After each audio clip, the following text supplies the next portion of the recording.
News coming in that the Jharkhand Mukti Morcha has jumped to Shibu Soren's defense in reaction to PC Parak's letter. The JMM says that Parak's 2005 letter does not prove that Soren indulged in lawlessness and corruption. Exact reaction to this particular letter that has surfaced now? Actually, Mr. Soren is joining investigation. Actually, I think that once he was summoned by CBI and he cooperated with the investigation.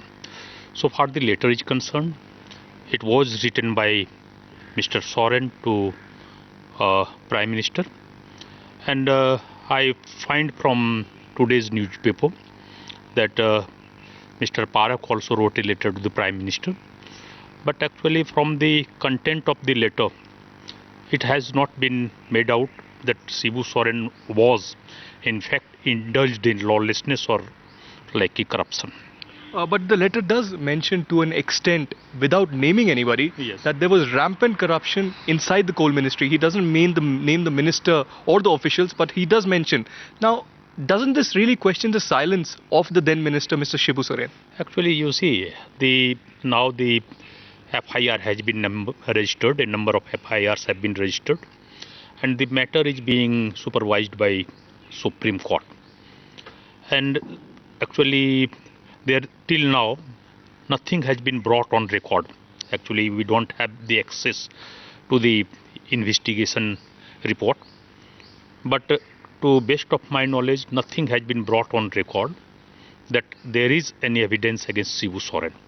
So since the matter is being investigated by CBI and it is being supervised by the Supreme Court, so at this stage I don't think that I should make any comment. I had written a letter to Cabinet Secretary in response to a letter which the Minister wrote requesting for my transfer. One of the issues there was that I have not been trying to help him in eliminating mafia.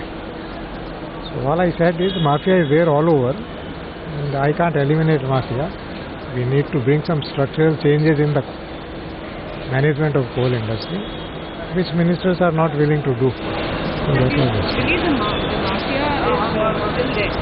Mafia is all over, no? Otherwise the entire coal industry is surrounded by mafia. You also said that Shibu Soren, who was the coal minister at the time, was dragging his feet on e-auction as well as competitive bidding. Was the minister doing? Yes. And that's what is written and that's the fact. And sir, do you believe there has been political interference in the appointment of the CMD of Coal India? Yes, there was a big issue about it. I had a lot of difference with Mr. Shibu Soren on that issue. Ultimately, PM agreed with my recommendation.